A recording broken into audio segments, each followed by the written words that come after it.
Anda masih di Breaking News Kompas TV terkait dengan penyerangan terhadap salah satu kandidat peserta Pilpres Amerika Serikat, Donald Trump. Tadi disebutkan bahwa ada satu korban tewas ataupun ini merupakan pelaku penembakan.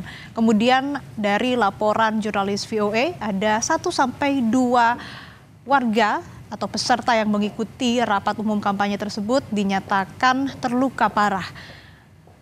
Dari peristiwa ini, calon Presiden Joe Biden sudah berkomunikasi dengan calon Presiden Donald Trump. Joe Biden ini selaku rival dari Donald Trump mengatakan ia mengecam tindakan kekerasan dalam proses politik termasuk juga serangan yang diterima atau yang didapat oleh Donald Trump pada saat kampanye hari Sabtu lalu. Kemudian juga tadi disebutkan kondisi Donald Trump ini sudah baik-baik saja. Memang terluka di bagian telinga sebelah kanan, tapi ia menyatakan sudah sehat dan baik-baik saja. Kita akan bahas lebih lanjut terkait dengan serangan terhadap Donald Trump ini bersama dengan pengamat hubungan internasional Universitas Padjadjaran, Teguh Reza Shah. Selamat siang, Pak Reza. Selamat siang Kompas TV, salam dari Unpad di Bandung. Ya Pak, ini kan tadi sudah kita bahas juga ada beberapa hal yang memang menarik untuk dicermati. Ada sejumlah spekulasi dari serangan atau peristiwa yang terjadi. Kalau Anda melihatnya ini seperti apa? Wajar ya, 1 kali 12 jam dari suatu peristiwa, itu aparat keamanan masih mengkaji apa yang sedang terjadi. Mungkin yang mereka miliki kan bukti sementara kan, bahwa ada sniper yang sudah ditembak mati, dan juga setting daripada wilayah kampanye yang porak-poranda kan. Tapi paling tidak mereka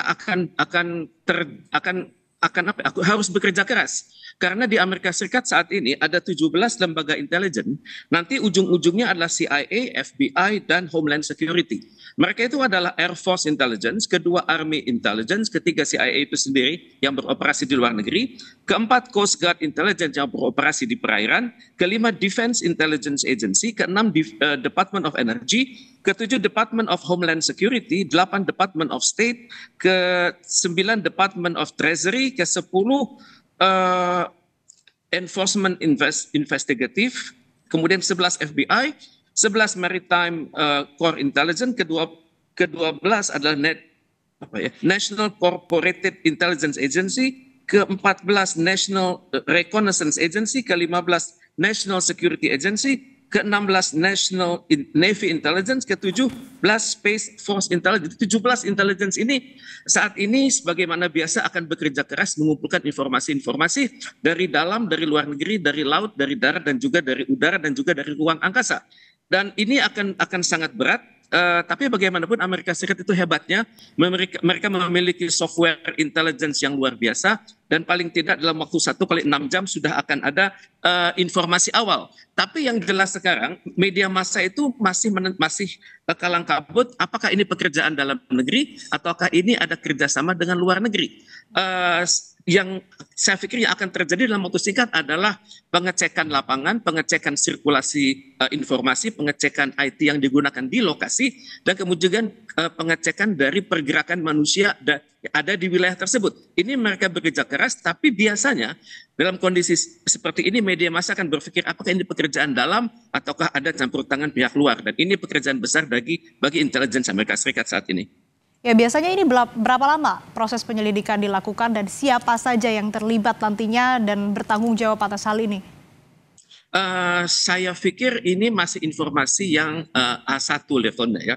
Pemerintah Amerika Serikat tidak akan membuka informasi karena informasi yang terbuka, yang sedikit pun itu informasi itu akan mempengaruhi citra publik dan juga akan mempengaruhi cara berpikir pihak-pihak yang melakukan kegiatan ini. Tapi paling tidak sudah tertembak pelakunya, sayangnya tertembak ya, sehingga tidak sempat dilakukan interogasi mendalam. Paling tidak dari sosok yang ditembak oleh Secret Service tersebut itu akan dengan mudah dilacak siapa dia, siapa pergerakan dia dalam 1 tahun terakhir, dan siapa link-link dia di dalam dan luar negeri. Dan ini saat ini tentu akan disimpan baik-baik kita sebagai pengamat hanya sedikit kecewa kenapa tidak ditahan hidup-hidup begitu ya, sehingga bukti awalnya hilang. Namun bagaimanapun juga kita harus angkat topi pada pemerintah Amerika Serikat yang bekerja dengan cepat. Sistem P3K mereka berjalan sangat baik dan pengendalian massa mereka sangat baik karena tertembaknya Donald Trump ini tidak mempengaruhi opini publik di Amerika Serikat. Crowd management terkendali, public opinion terkendali, dan kita sangat berharap, apalagi media sumber-sumber mengatakan keadaan Donald Trump sudah membaik. Cuman pada saat yang sama, publik Amerika Serikat adalah publik yang sangat kritis, maka akan mempertanyakan ini tembakan betulan atau tembakan yang sengaja dipelesetkan atau bagaimana. Biarkanlah mereka berpikir, tapi bagaimanapun juga bagi seluruh aparatur keamanan di dunia ini mereka akan menguji secara sangat sistematis organ-organ intelijen untuk melindungi kepala negara mereka.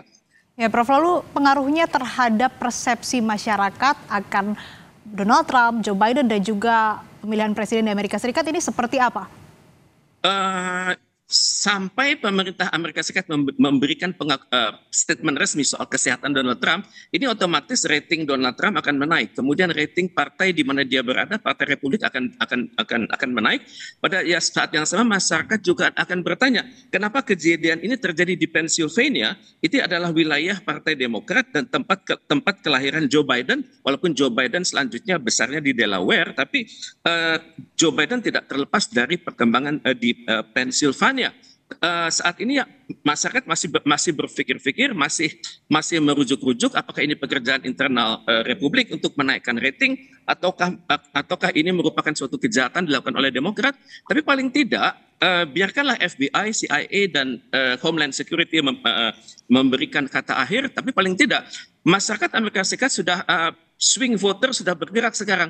Ada yang tetap di tengah karena yakin ini adalah pekerjaan yang bisa diselesaikan oleh pemerintah Amerika Serikat sendiri, dan juga ada swing voters yang bertambah simpatinya pada partai Donald Trump, swing voters yang semakin yakin bahwa Donald Trump ini berada di pihak yang benar, dan juga swing voters yang selama ini berpikir bahwa Donald Trump itu punya kewajiban-kewajiban yang belum terselesaikan, misalnya menghadapi China, menghadapi Rusia, menyelesaikan krisis Timur Tengah, dan menyelesaikan krisis di Ukraina. Sekaranglah saatnya Trump yang mumpung lagi semakin sehat untuk mengembalikan citra Amerika Serikat agar janji-janji Donald Trump tersebut dapat segera terpenuhi. Jadi saat ini opini publik sedang cair, dan saya sangat dari pengalaman saya perhatikan Amerika Serikat akan menangani krisis ini dengan cepat. Ya, tentu dari peristiwa ini perlu ada penyelidikan secara tuntas untuk kemudian bisa menjawab spekulasi-spekulasi yang berkembang di masyarakat, dan tentunya juga ini berdampak terhadap polarisasi dan juga swing voter tadi yang mungkin ini akan beralih ke salah satu pihak begitu. Terima kasih Prof. Teguh Reza Syah, pengamat hubungan internasional Universitas Padjadjaran, telah bergabung bersama kami di Breaking News Kompas TV. Sehat selalu.